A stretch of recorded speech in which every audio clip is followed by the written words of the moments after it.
Toto remained in the bag as far as Saharanpur. But while grandfather was producing his ticket at the railway turnstile, Toto suddenly poked his head out of the bag and gave the ticket collector a wide grin. यानी कि टोटो सहारनपुर तक उसी canvas के bag में बंद रहा, लेकिन जब दादाजी सहारनपुर के स्टेशन पर टिकट कलेक्टर को अपनी टिकट दिखा रहे थे, तभी अचानक से टोटो उस बैग से अपने सर को बाहर निकाल देता है और टिकट कलेक्टर की तरफ देखते हुए एक मुस्कान देता है, हंसता है। The poor man was taken aback, but with great presence of mind and much to grandfather's annoyance, he said, "Sir, you have a dog with you. You will have to pay for it accordingly." यानी कि वो बेचारा व्यक्ति जो कि ticket check कर रहा था, अचानक से वो एक जानवर को देखकर सरप्राइज तो हो ही जाता है, लेकिन बहुत ही सज्जनता और शालीनता के साथ वो दादाजी के इस समस्या के तरफ देखते हुए और उनसे कहता है कि महाशय, आपके पास तो एक डॉग है और आपको इसके लिए भी कुछ पैसे भुगतान करने पड़ेंगे। In when did grandfather take Toto out of the bag? In when did he try to prove that a monkey did not qualify as a dog or even as a quadruped?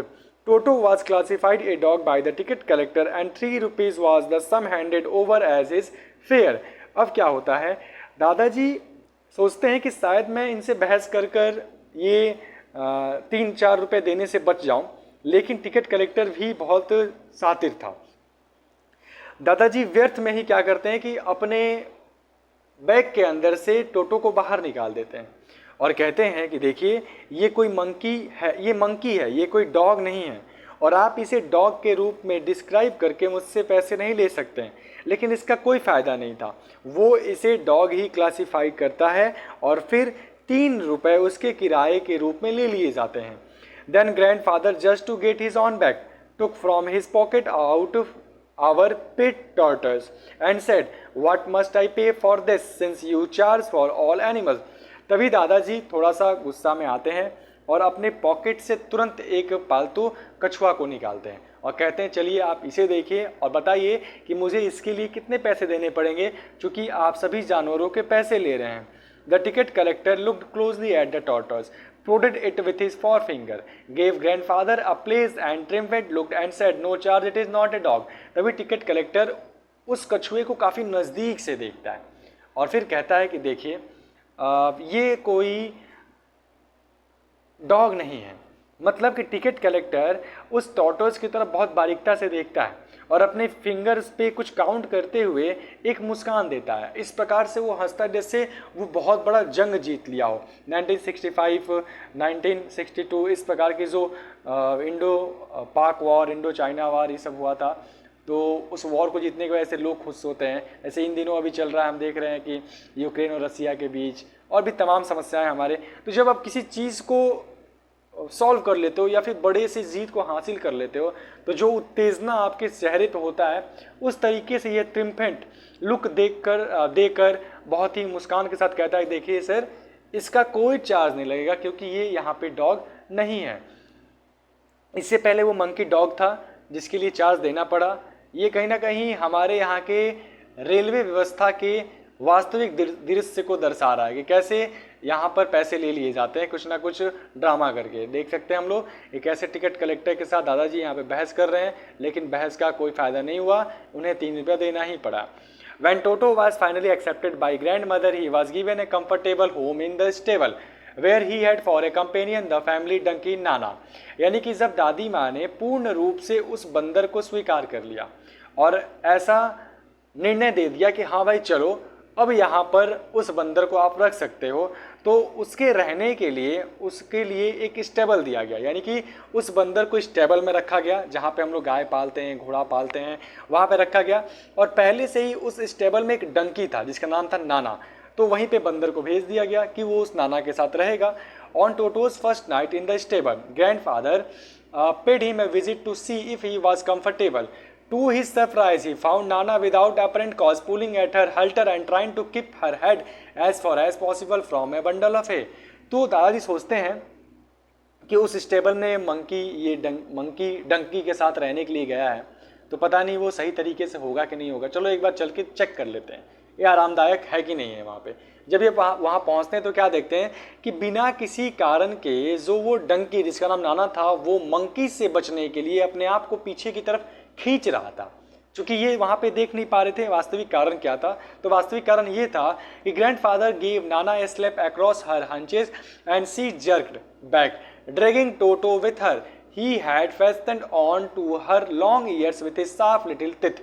यानी कि जब दादाजी नाना के ऊपर अपने हाथ को फेरते हैं तो वो जंप कर जाती है, और फिर जंप करने के बाद क्या दिखाई पड़ता है कि उसके कान में उस बंदर का दांत लगा हुआ था, अर्थात कि ये बंदर उसके कान को काटने का प्रयास कर चुका था, इसीलिए नाना अपने आप को वहां से दूर रखने का प्रयास कर रही थी। टोटो and Nana never became friends. अब ये जो डंकी है और एक मंकी है, ये दोनों कभी भी दोस्त नहीं बन पाते हैं। A great treat for Toto during cold winter evening was the large bowl of warm water given by grandmother for his bath। अब सबसे बड़ा यानी कि अंबानी और अडानी वाली फीलिंग्स यहाँ पे आ रही हैं कि इसके लिए सबसे अच्छा ट्रीटमेंट तो ये था, यानी कि सबसे अच्छा व्यवस्था तो ये था कि उस सर्दी के शाम को जो दादी माँ थी वहाँ पर, वो उसे एक बड़े से कह सकते हैं कि केतल में, बड़े से बावल में गर्म पानी करके दिया करती थी कि ले मंकी टोटो, आप जाकर यहाँ पे अच्छे तरीके से नहा सकते हैं, नहाइए और इन्जॉय करिए। यहाँ तो हमें अपने घर पे भी ऐसी व्यवस्थाएं नहीं मिलती हैं और यहाँ पे एक मंकी को मिल रहा है। He would cunningly touch the temperature with his hand, then gradually step into the bath, first one foot, then the other, as he had seen me doing, until he was into the water up to his neck। अब ये क्या करता है कि बहुत ही चतुराई के साथ, यानी कि इसको पानी मिलते ही ये तुरंत जाके उसमें जंप नहीं करता है, ये पहले उस लड़के को देखता है और देखा हुआ था। इसीलिए जिस प्रकार से हम लोग पानी के तापमान को अपने हाथ से चेक करते हैं कि हाँ भाई तापमान क्या है, अगर तापमान सही है तब जाके हम उस पानी से नहाते हैं, तो ठीक उसी प्रकार से ये पहले अपने एक हाथ से पानी के टेम्परेचर को चेक करता था। फिर उसके बाद ये अपने एक पैर को उस पानी में डालता था, फिर उसके बाद दूसरे पैर को, और धीरे धीरे कर कर ये अपने गर्दन तक के शरीर को उस पानी में डुबा दिया करता था और गर्म पानी का ठंडे मौसम में आनंद लेता था। Once comfortable he would take the soap in his hand or fit and rub himself all over। और बहुत ही आरामदायक तरीके से ये वहाँ के सोप यानी साबुन को उठाकर अपने हाथ पैर और शरीर के दूसरे अंग पर मलता था। When the water became cold, he would get out and run as quickly as he could to the kitchen fire in order to dry himself। और जैसे ही वो गर्म पानी ठंडा होगा तो ये तुरंत वहाँ से निकलेगा, दौड़ कर किचन में भागेगा और आग के पास जाकर अपने आप को सुखाने का प्रयास करेगा ताकि अपने आप को ठंड से बचा सके। If anyone laughed at him during his performance, Toto's feeling would be hurt and he would refuse to go on with his bath। One day Toto nearly succeeded in boiling himself alive। और जैसे पानी में नहाना और नहाने के बाद अचानक से किचन में भागकर आग के तले बैठकर अपने आप को गर्म करना, इन सारे कार्य पद्धति को अगर कोई देखकर उसके ऊपर हंसता था तो बेचारे को हर्ट होता था। वो उसके बाद ऑथर के साथ जाकर नहाता नहीं था। भाई मंकी है और मंकी के भी हर्ट होते हैं, मंकी के पास भी, तो कुल मिला जुला के इसको हर्ट होता था और फिर ये जाकर नहाता नहीं था।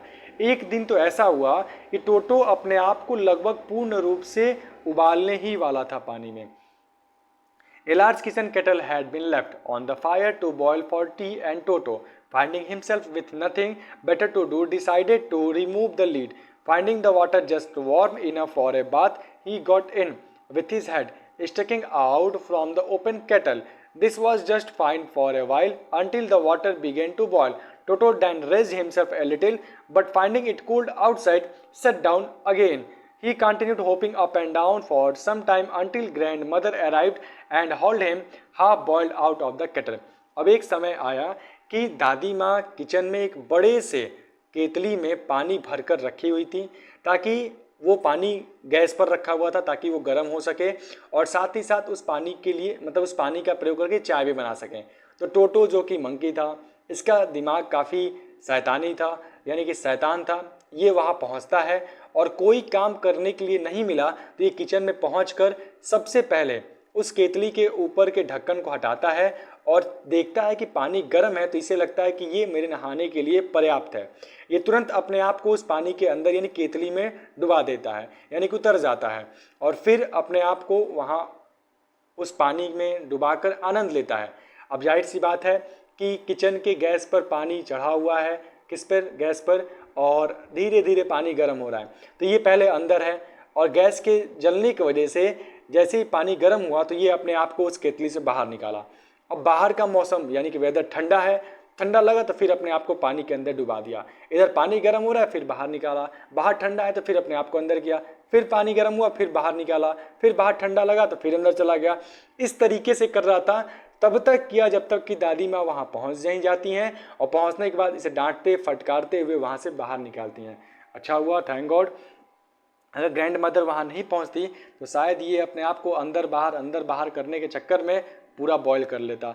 If there is a part of the brain especially devoted to mischief, that part was largely developed in Toto।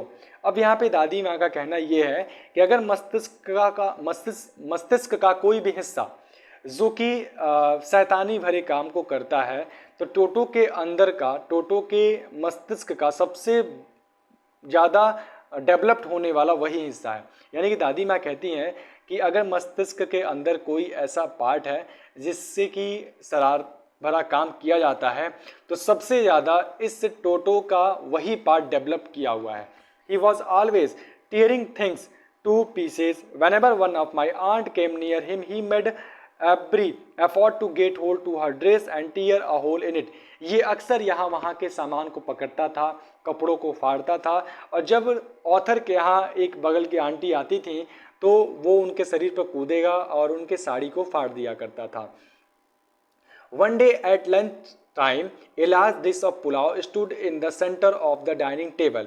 यानी कि एक दिन जब दोपहर के खाने का समय था तो डाइनिंग टेबल पर एक बड़ा सा पुलाव का डिश यानी कि जो बड़े से प्लेट में पुलाव बनाकर रखा गया था ताकि वहाँ पे दादाजी, दादी, चाची और ऑथर खुद वहाँ पे पहुँचे और खाएं। दिन के भोजन का समय था। We entered the room to find Toto stuffing himself with rice. और जैसे ही हम कमरे में प्रवेश किए तो हमने क्या देखा कि टोटो ऑलरेडी वहाँ पहुँच चुका है और बैठकर पारण कर रहा है, यानी कि उस पुलाव को खाना शुरू कर चुका है, इधर उधर फैला रहा है। My grand father screamed and Toto through a plate at her. और जैसे ही मेरी दादी माँ उसे देख कर चिल्लाती हैं तो ये प्लेट उठाकर उनके चेहरे पर फेंक देता है घुमाकर। One of my aunt rushed forward and received a glass of water in the face। और जब मेरी एक चाची उसके तरफ आगे बढ़ती हैं तो उनके चेहरे पर ये एक गिलास पानी उठाकर फेंक देता है। When grandfather arrived, Toto picked up the dish of pulao and made his exit through a window। जैसे ही दादाजी उसके पास पहुंचते हैं तो ये उस पुलाव के बर्तन को उठाता है और खिड़की से बाहर की ओर भाग जाता है। We found him in the branches of the jackfruit tree, the dish still in his hand arms। He remained there all afternoon, eating slowly through the rice determined on finishing every grain। और फिर में जब हमने देखा तो क्या पाया कि ये बाहर की ओर जाकर एक जैकफ्रूट ट्री के ब्रांच पर बैठा हुआ था और बैठकर पुलाव खा रहा था, एक एक करके खा रहा था। ऐसा लग रहा था जैसे कि उसने तय किया हो कि पुलाव का हर एक दाना वो खा जाएगा। He remained there all afternoon। वो पूरे दोपहर तक उसी जैकफ्रूट ब्रांच पर बैठा रहा और खाता रहा। And then in order to spite grandmother who had screamed at him, he threw the dish down from the tree and chattered with delight when it broke into 100 pieces।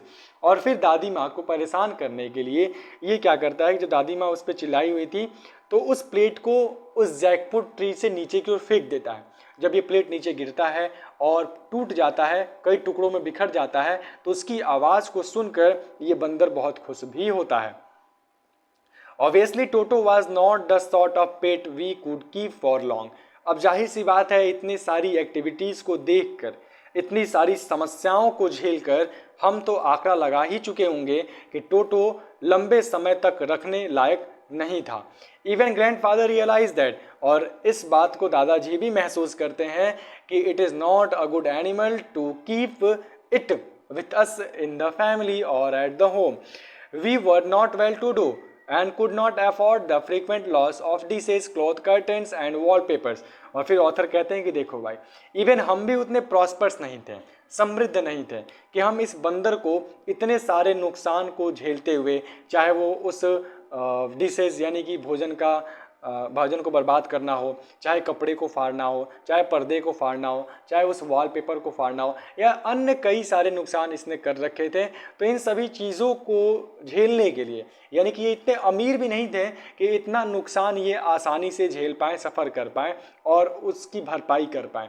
So grandfather found the tonga driver and sold Toto back to him for only 3 rupees. और इस प्रकार से दादाजी फिर से उस टांगा driver को ढूंढते हैं और उसे 3 रुपये में ही बेच देते हैं।